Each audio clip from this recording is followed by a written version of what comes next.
Je fais une courte présentation de vous, mais je pense que vous le ferez mieux que moi. Et puis, si je ferais la vraie présentation, je pense qu'on serait déjà peut-être à 45 du coup, parce que vous êtes polytechnicien, vous êtes énarque, vous êtes professeur, économiste, écrivain, auteur, conseiller d'État, notamment présidentiel à l'époque de François Mitterrand. Vous êtes fondateur de plusieurs grandes associations et fondations type Action contre la faim.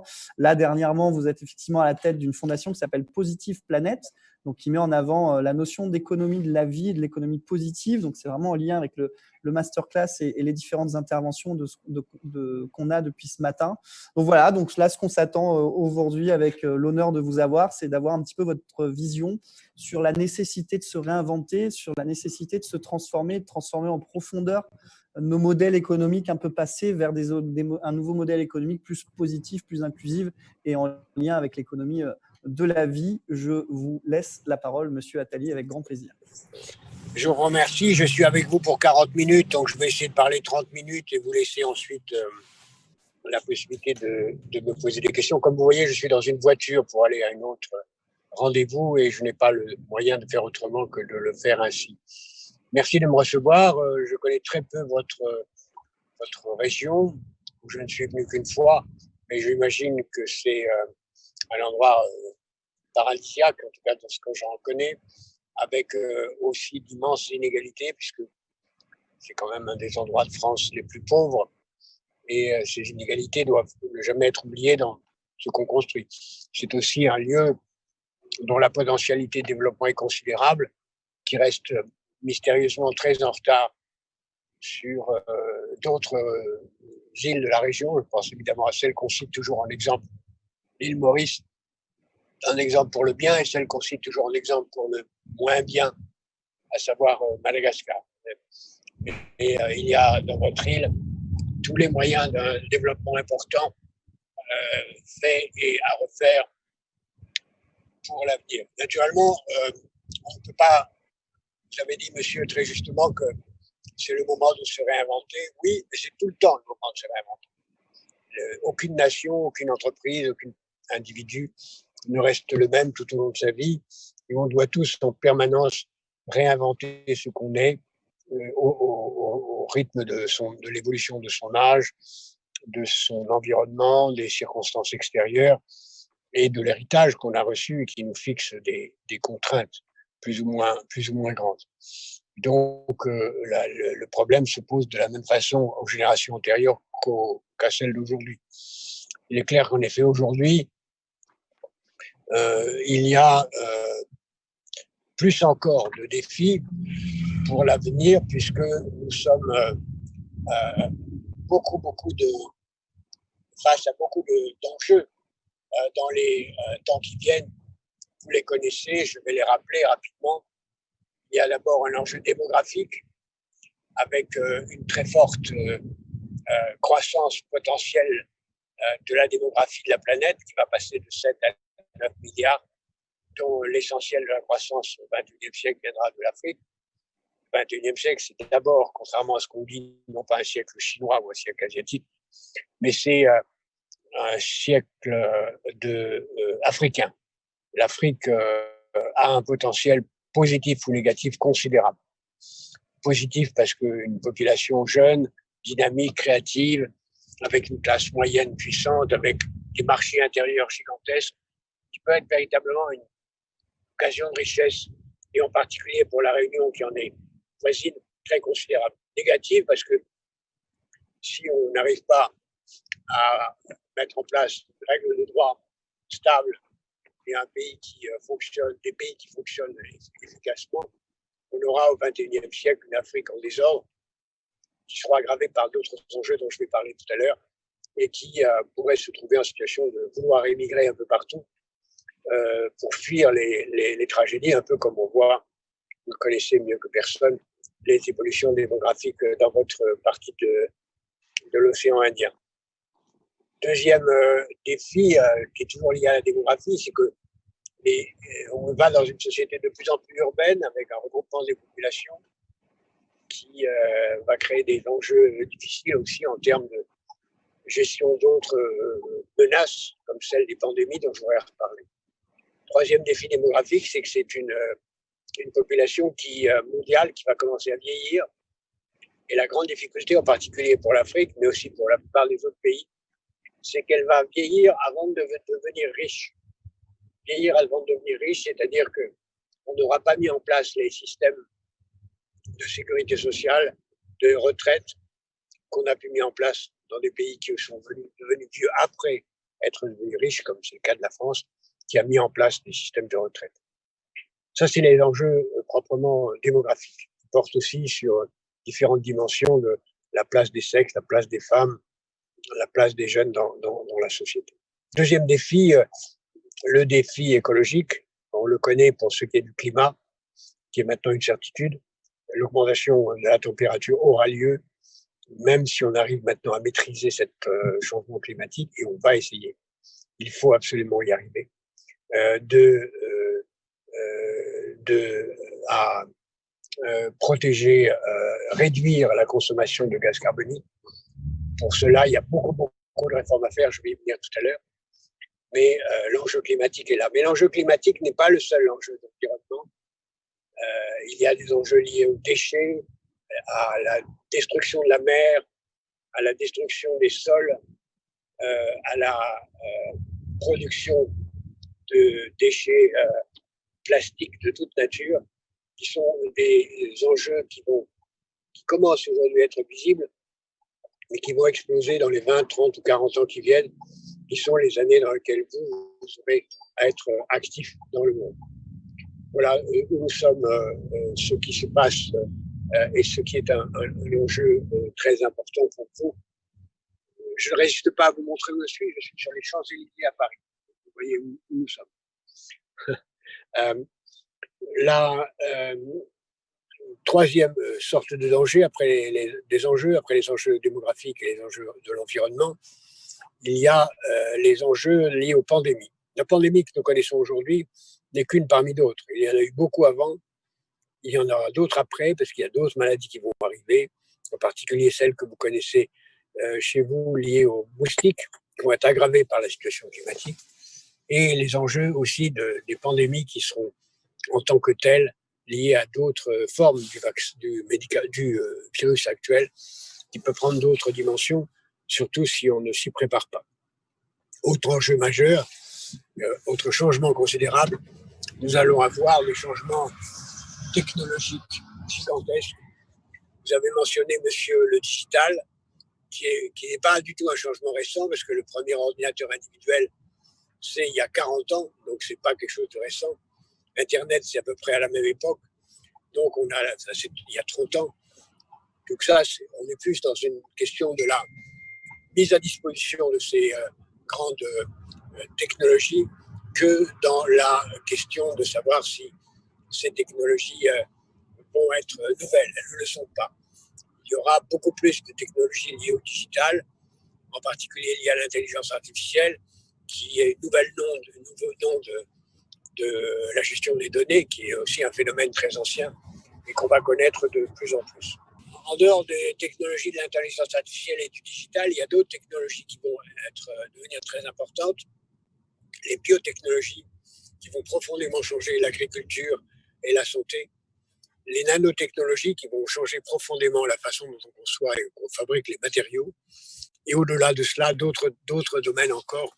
Je cite pour mémoire le biomimétisme, c'est-à-dire l'imitation de la nature, qui va avoir un enjeu considérable, et où des régions comme les vôtres peuvent avoir une avancée considérable parce que vous avez une biodiversité encore tout à fait grande qui permet d'être un lieu d'expérimentation du biomimétisme absolument exceptionnel. Voilà les grandes mutations. Il y aura d'autres mutations qui vont arriver, qui sont des mutations géopolitiques, avec la question de savoir quelle est la partie du monde qui va être dominante, quelle est la culture qui va être dominante, est-ce qu'il y a des risques de violence et de guerre. Oui, il y a tout cela.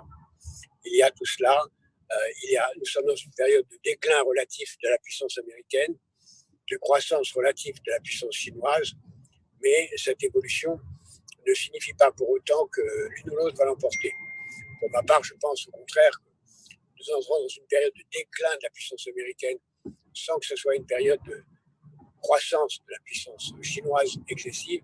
Je ne crois pas que la puissance chinoise va remplacer la puissance américaine comme puissance dominante, Et je pense qu'on va avoir un monde de grand désordre. Il y a un monde de grand désordre. Et ce monde de grand désordre peut être à la fois une opportunité pour l'Europe, pour l'Afrique, mais aussi pour les entreprises. Et aussi pour prendre conscience que le vrai maître du monde, c'est ni les États-Unis, ni la Chine, ni les entreprises, ni l'Europe, mais c'est la nature qui vient nous rappeler l'essentiel de ces lois. C'est face à cela que nous nous trouvons. Il y a donc des potentialités gigantesques pour chacun d'entre vous pour réussir le développement, votre développement personnel et le développement collectif. Je vous montre simplement où je passe devant l'Assemblée nationale.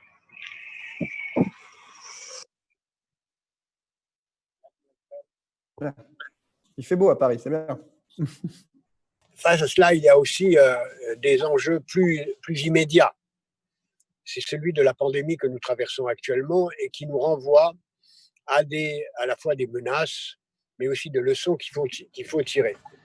Cette pandémie, je l'ai analysée dans plusieurs textes, et en particulier dans le texte qui va paraître la semaine prochaine, et résulte de beaucoup d'erreurs de gestion. Beaucoup d'erreurs de gestion qui sont révélatrices de leçons qu'il faut tirer pour l'avenir. Il n'y a pas eu assez d'hygiène dans les marchés, et c'est ça qui a provoqué l'expansion du virus. Il n'y a pas eu de prise en compte des pandémies antérieures, et donc on n'était pas prêt. Et on n'a pas utilisé tous les outils de la technologie. En fait, quand on regarde le pays qui a le mieux géré cette pandémie jusqu'à présent, c'est la Corée du Sud.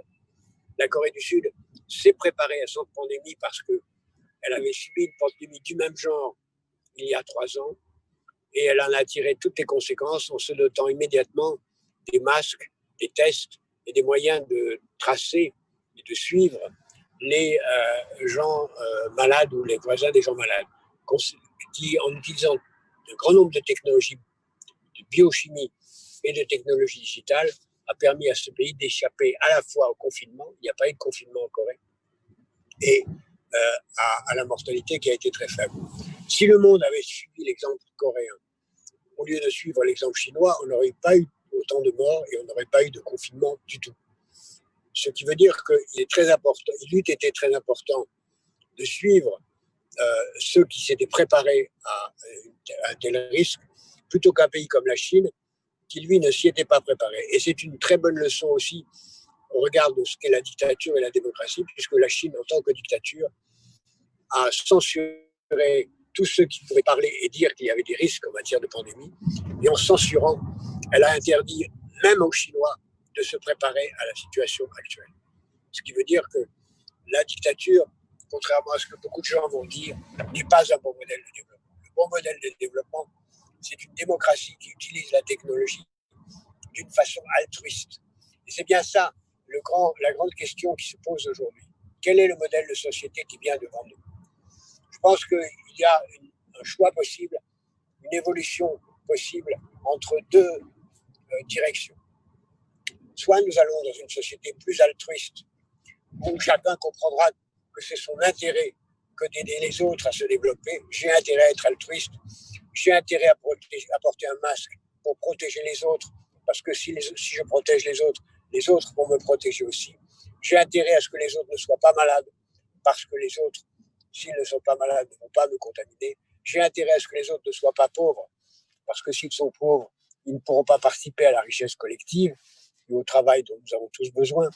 J'ai intérêt à ce que l'ensemble des autres soient en situation d'accepter la règle du jeu démocratique pour éviter qu'ils ne la remettent en cause. Donc nous avons intérêt au succès des autres. Et même une entreprise, par définition, doit être altruiste puisqu'elle a intérêt au succès de ses clients. Plus généralement, cet altruisme intéressé est valable aussi à l'égard des générations futures. Nous avons intérêt à ce que les générations futures soient heureuses parce que c'est les générations futures, c'est-à-dire vous, les jeunes étudiants, c'est vous qui financerez un jour la retraite de vos parents. Donc vos parents qui sont aujourd'hui actifs ont intérêt à votre bonheur et ils y participent d'une certaine façon en finançant votre vie et vos études si tant est qu'ils sont en situation de pouvoir le faire. Donc cette pandémie nous a montré l'importance des technologies, l'importance de prévoir l'avenir, l'importance d'une gestion démocratique, transparente et rationnelle de cette évolution. C'est ce dont je parle, c'est l'altruisme intéressé, qui ne va pas aussi loin que l'altruisme désintéressé qui vient après. Mais il y a quand même une tendance inverse très forte, qui est une tendance à l'égoïsme, à la fermeture au chacun pour soi, qu'on constate d'ailleurs dans des évolutions qui sont indépendantes de la pandémie. Non seulement la pandémie a poussé beaucoup de gens à fermer les frontières et à se considérer mieux protégés s'ils sont isolés, mais de façon plus générale, il y a une évolution, en particulier chez un grand nombre de jeunes, à se trouver bien chez soi, à jouer aux jeux vidéo toute la journée, à passer sa journée sur Internet et à créer des sociétés où il y a une sorte de juxtaposition d'individus séparés, comme on le voit d'ailleurs avec ce qui s'est passé avec les entreprises, où les collaborateurs sont à la maison, comme on le voit avec les écoles, où les élèves sont à la maison, et où chacun vit dans sa bulle, dans sa niche, dans sa cage. Cette tendance est extrêmement dangereuse. Elle crée les conditions d'une société de narcisses déloyaux juxtaposés, qui est extrêmement dangereuse pour l'avenir. C'est bien le principal enjeu en termes idéologiques que de savoir si nous allons aller vers une société d'altruisme intéressé et désintéressé, ou une société d'égoïsme juxtaposé qui peut être extrêmement grave. Dans le passé, nous avons connu de telles périodes et cela a conduit à des catastrophes. Même au sens géopolitique. Par exemple, en Europe, chaque pays européen a intérêt au succès des autres. Si l'Allemagne accepte aujourd'hui un peu mieux l'idée d'une intégration européenne, c'est que l'Allemagne a compris que sans la France et l'Italie, ça sera la catastrophe pour l'économie allemande, qui dépend beaucoup à la fois des clients en France et en Italie, mais aussi des fournisseurs qui fournissent une partie des pièces et des parties particulières des moteurs de l'avion, des voitures que les Allemands vendent sous le nom de voitures allemandes, qui sont très largement fabriquées en Italie ou en France. Donc il y a un besoin d'altruisme intéressé, et l'Europe l'a compris depuis dans cette crise, où on a assisté assez bien à un très grand progrès dans l'intégration européenne, avec une très bonne réaction de la Banque centrale, une très bonne réaction de la Commission et la mise en place de grands projets autour des secteurs prioritaires. C'est là où je veux en venir maintenant. Je crois que pour tout pays, pour tout ensemble, et même pour chacun d'entre nous, cette crise nous aura fait comprendre qu'il y a des choses importantes et des choses superflues. On a mieux compris que nous sommes mortels. Toute notre société vise à nous faire oublier que nous sommes mortels. On passe notre temps à jouer, à nous distraire. On ne voit plus les morts qu'on cache, peut-être un peu moins dans certaines cultures, en particulier d'une partie de la Réunion, mais en général, on les cache et on ne prend pas conscience de l'importance de la mort. Et cette crise nous aura rappelé que nous sommes mortels et que nous avons peu de temps sur cette terre, qu'on ne vit qu'une seule fois, et qu'il faut utiliser le mieux possible ce temps extrêmement court que nous avons sur cette terre. L'utiliser le mieux possible, ça veut dire l'utiliser de la façon la plus pleine possible. Et la crise aura montré qu'il y a un certain nombre de métiers, d'activités qui sont plus nécessaires que d'autres pour utiliser pleinement notre temps. Et c'est ce que j'appelle l'économie de la vie. Ce sont pour moi les secteurs dans lesquels il nous faut nous concentrer, nous focaliser, parce que c'est là où se trouvent les principaux besoins et les principales demandes. Et je vous invite à réfléchir, chacun d'entre vous, à faire votre carrière dans l'un des métiers dont je vais parler à l'instant, en excluant tous les autres. Parmi ces métiers, il y a la santé, l'hygiène,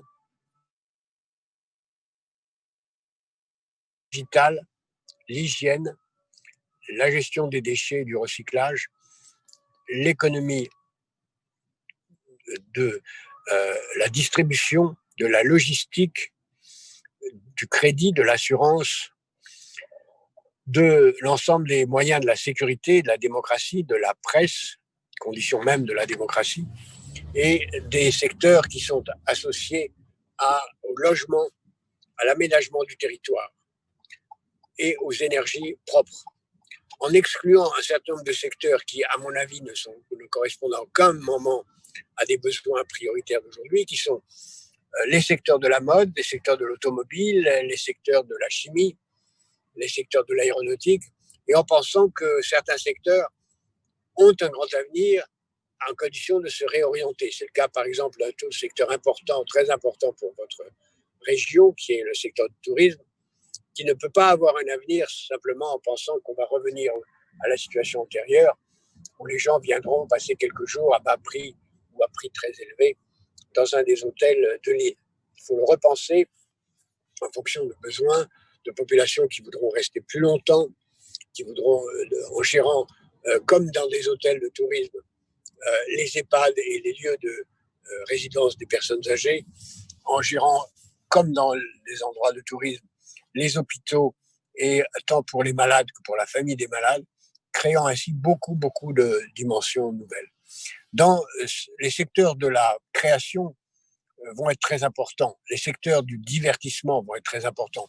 Évidemment, le divertissement virtuel, le cinéma,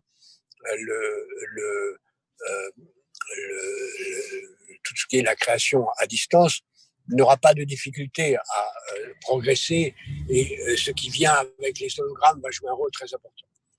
La difficulté, une des difficultés parmi d'autres, portera sur le secteur du spectacle vivant. Et il est triste de constater qu'au moment où j'ai dit combien était important le temps qu'on passe avec les autres, le temps qu'on passe avec soi-même, passer avec les autres devient plus difficile à cause des problèmes posés par la pandémie. Même si la pandémie disparaît, et elle disparaîtra un jour, demain ou dans un an, elle sera partie. Il faudra garder présent à l'esprit qu'elle peut revenir. Il faudra garder les règles d'hygiène et de distance qu'elle impose, au moins pour un certain temps. Et il faut donc repenser l'organisation des spectacles en fonction de cela. Ce n'est pas du tout impossible. On peut imaginer beaucoup plus de spectacles dans des très, très grandes salles ou dans des stades, couverts ou non couverts. On peut imaginer des retransmissions en direct de spectacles d'une façon digitale. Il y a beaucoup de choses qui peuvent être faites pour que le spectacle vivant revive, même si l'entassement de dizaines ou centaines de millions de personnes, milliers de personnes dans un festival de musique n'est plus aussi facile et ne sera plus aussi facile pendant un certain temps. Il ne faut pas renoncer au spectacle vivant, ni à la salle de concert, mais on peut trouver de nouvelles façons de fonctionner. J'en donne le détail dans un texte qui paraît la semaine prochaine. Mais ça veut dire qu'il faut réorienter cela, d'autant plus que la crise nous aura montré qu'une grande partie d'entre nous, non seulement nous voulons avoir accès au spectacle, mais nous voulons le faire nous-mêmes. On l'a vu, et c'est aussi une évolution très profonde. Les gens ne veulent pas seulement aller voir un concert, ils veulent acheter des instruments de musique. Ils veulent faire de la musique eux-mêmes. Et c'est vrai dans beaucoup de domaines. Les gens ne veulent pas seulement aller au restaurant, ils veulent bien faire la cuisine. Donc avoir une agriculture de qualité. Et donc l'autoproduction d'un grand nombre de choses, le basculement d'une société de la consommation à une société de l'autoproduction est une grande tendance extrêmement profonde. Ceci ouvre des perspectives considérables qui veulent pousser chacun d'entre nous, chacun d'entre vous, à trouver quelle place vous pouvez avoir. Ce que j'appelle devenir soi. Devenir soi, c'est trouver qui on peut être, qui on veut être dans ce monde. Et pour moi, devenir soi, ça suppose de franchir les 5 étapes suivantes. Premièrement, prendre conscience du fait qu'on est limité dans le temps, que notre vie est courte, qu'on est né dans un certain endroit et qu'on ne peut pas être né ailleurs, qu'on a des contraintes très fortes qui pèsent sur nous. Et prendre conscience de ces contraintes pour les écarter autant que possible. Si je suis né quelque part, je peux choisir d'échapper à ces contraintes, ou d'essayer en tout cas. Deuxième principe, se respecter. Se respecter, ça veut dire se respecter dans sa tenue, se respecter dans son hygiène, se respecter en allant au bout de ses compétences, de ses connaissances, de ce qu'on peut apprendre, être digne de soi-même. Ce qui veut dire aussi d'ailleurs respecter les autres. Troisième caractéristique, être capable de comprendre notre unicité. On est unique. Et donc ne pas faire ce que quelqu'un d'autre pourrait faire. Considérer que ce qu'on peut faire soi-même, c'est unique, c'est pour soi et pas pour les autres, et qu'il faut faire quelque chose que personne d'autre ne pourrait faire à votre place. Ou même si vous faites un métier que quelqu'un d'autre pourrait faire, eh bien, le faire d'une façon différente, unique, pour apporter quelque chose d'unique. Quatrième caractéristique, ne rien attendre des autres, mais donner beaucoup aux autres. Ne pas attendre pour la réalisation de son propre avenir que quelqu'un vous tende la main en espérant que ça vienne, mais ne pas dépendre des autres, ne pas dire que s'il y a un échec, c'est la faute des autres, donner beaucoup aux autres, mais le faire soi-même. Ça veut dire être altruiste sans espérer que les autres le soient en retour. Bien sûr, ce serait mieux s'ils le sont, mais être altruiste comme une dimension de sa réalisation.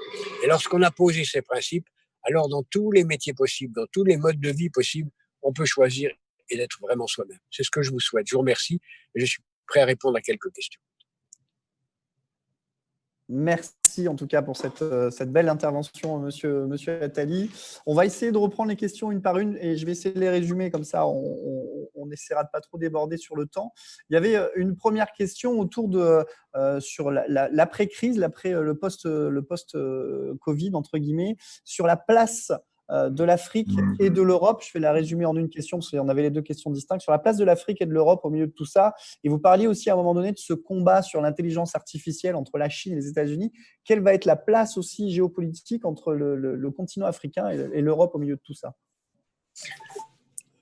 Tout le monde dit que les États-Unis sont en train de décliner au profit de la Chine. Et pour ma part, je ne crois pas du tout à ce scénario, qui est le scénario le plus annoncé, le plus probable, le plus présenté comme vraisemblable. Ce sont deux superpuissances. Les États-Unis sont encore pour longtemps la première puissance militaire. Les GAFA sont extrêmement puissantes. Les États-Unis sont capables d'imposer l'extraterritorialité de leurs lois. Et même si il y a un vrai déclin de la puissance américaine, comme on le voit, même s'il y a aujourd'hui une dégradation considérable de la crédibilité américaine, même si les Américains eux-mêmes se retirent du monde, ils ne veulent plus être aussi présents qu'ils l'ont été, ça reste une superpuissance. La Chine aussi va être une superpuissance, mais la Chine est en soi une puissance faible. Elle a une armée qui reste très faible relativement au monde. Elle n'a que 2 porte-avions comparé à plus de 10 pour les États-Unis. Elle n'a qu'une 2 bases hors de son territoire contre 45 pays d'installation pour les Américains. Elle est extrêmement puissante en matière d'engineering, puisqu'elle produit plus d'ingénieurs tous les ans qu'il n'y a d'ingénieurs en Europe au total. Il y a donc un potentiel considérable. Quelqu'un me fait remarquer que je n'ai pas cité le sport dans les secteurs de la vie. Oui, bien sûr. Quand j'ai parlé de l'hygiène, le sport fait partie de l'hygiène. C'est une activité absolument fondamentale de la santé et de l'hygiène. Donc, la bataille entre les États-Unis et la Chine, à mon avis, se traduit plutôt par un affaiblissement des deux. Les États-Unis s'affaiblissent parce qu'ils se retirent, et la Chine, tant qu'elle reste une dictature, ne peut pas être une superpuissance. Il n'y a jamais eu dans l'histoire de superpuissance dans lequel les élites n'étaient pas libres de parler entre elles. Or, aujourd'hui, au sein des élites chinoises, il y a la peur, et donc on ne parle pas, et ça conduit à des catastrophes. Maintenant, si la Chine se met à évoluer dans une direction démocratique, il y a aussi un autre danger. C'est le danger d'une évolution à la russe ou à la soviétique, où la démocratie a conduit à l'explosion du pays. Et c'est un danger extrêmement difficile pour la Chine, qui, à mon sens, l'a conduit à devoir se concentrer sur elle-même, d'autant plus que la Chine n'a pas les moyens de se nourrir, et que pour se nourrir, elle est obligée d'étendre son champ par des relations avec l'Afrique, dont elle détient aujourd'hui 20% de la dette, et qui me paraît aujourd'hui un moment de fragilité de la Chine, qui aujourd'hui dépend beaucoup trop de l'extérieur. Une nation qui n'est pas capable de nourrir sa population ne peut pas être une superpuissance durable. Elle est trop fragile à l'égard du monde extérieur. Voilà pourquoi cela laisse une grande place à l'Europe. Si elle est capable de poursuivre son intégration à tout pour devenir la superpuissance du XXIe siècle, meilleur niveau de vie, meilleur standard de vie, meilleur système social, il ne lui manque qu'une chose, c'est d'approfondir sa démocratie et de disposer d'une armée. 2 choses. Une armée et un système démocratique beaucoup plus intégré. Ça peut venir. La crise actuelle aurait pu conduire à l'inverse et à la défaisance de l'Europe. Au contraire, ça a conduit à son renforcement. Pour ce qui est de l'Afrique, tout est possible. L'Afrique va être à 2 milliards d'habitants au milieu du XXe siècle, 4 milliards à la fin du siècle, c'est gigantesque. Cela ouvre à beaucoup de sujets considérables. Pour que l'Afrique se développe, il faut que s'y installe la règle de droit, c'est-à-dire la démocratie, c'est-à-dire les droits de l'homme, c'est-à-dire l'ensemble des règles qui sont la condition même du fonctionnement d'une société épanouissante, ce qui n'existe pas en Chine, dans beaucoup d'autres pays. Donc, si les pays africains sont capables d'évoluer grâce à la naissance d'une classe moyenne vers un ensemble de démocraties, tourner de plus en plus les unes vers les autres, s'intégrant, développant leurs formidables richesses, non pas pour les exporter brutes, mais pour les valoriser chez eux, on peut avoir une puissance africaine qui soit réussie. Pour ça, il faut que quelques pays africains fondamentaux réussissent. Je pense en particulier au Maroc, à l'Éthiopie, au Zaïre, enfin à la RDC maintenant, au Nigeria et à l'Afrique du Sud. Suivez ces pays-là, Maroc, j'ajouterai Égypte, Maroc, Égypte, Éthiopie, RDC, Afrique du Sud, Nigeria. Si ces pays évoluent dans la bonne direction, alors le reste de l'Afrique et du monde évoluera dans la bonne direction. Si plusieurs de ces pays évoluent dans la mauvaise direction en termes de démocratie et de règles de droit, vers le chaos, le sort de l'Afrique est mal parti. Bien, merci pour cette réponse, Monsieur Attali. Du coup, autre question qui est en lien direct là, avec la crise qu'on vit. Est-ce que vous pensez, parce que ça fait longtemps que vous combattez, vous, pour l'économie positive, l'économie de la vie, est-ce que vous pensez que la crise qu'on vit est la bascule enfin nécessaire, la prise de conscience qui peut permettre d'accélérer et de changer le modèle économique? L'économie positive, c'est l'économie au service des générations futures. L'économie de la vie, c'est la liste des secteurs clés pour les générations futures aujourd'hui. Donc, pour les générations futures d'aujourd'hui, c'est l'économie de la vie qui est nécessaire. Est-ce que nous sommes dans un moment où ça va se faire? Je ne sais pas. Je plaide pour cela, je continuerai à plaider, mais je ne sais pas. Un pays comme la Corée a pris conscience de l'importance de travailler dans l'intérêt des générations futures et a évité la crise actuelle. On voit bien qu'il y a beaucoup de pays aujourd'hui qui ne veulent pas s'occuper des générations futures, en particulier en matière du climat, pour éliminer les productions de CO2. On verra s'il y a des pays qui vont tenir compte de la crise actuelle pour se préparer à la prochaine pandémie. Mais je crains que beaucoup de pays fassent comme on l'a fait en 1920 ou après la grippe espagnole qui a tué beaucoup plus de monde que la Première Guerre mondiale. On a décidé de revenir à avant, de faire comme avant, de s'amuser. Et on verra si la croissance des dépenses pour l'automobile, la mode et le tourisme augmentent plus vite dans les années qui viennent que les dépenses en matière de santé, d'éducation, de recherche, on aura compris qu'on aura tout fait pour revenir au monde d'avant. Très bien, merci beaucoup. Et du coup, petite question par rapport justement au contexte spécifique de La Réunion. On est quand même une île avec une certaine richesse économique et culturelle et avec une des infrastructures digitales les mieux armées, en tout cas au niveau national. Comment vous voyez un petit peu on a toujours été un peu dépendant de la France et de Paris en règle générale.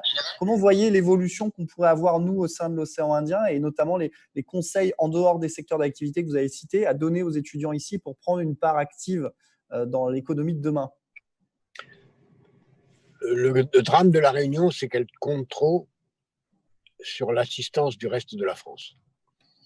Et cette assistance qui est nécessaire, qui est justifiée, qui est légitime, peut être un frein au développement. Dans l'histoire, aucun pays ne s'est développé s'il n'avait pas conscience du manque. Personne ne réussit s'il n'a pas la terreur de l'échec.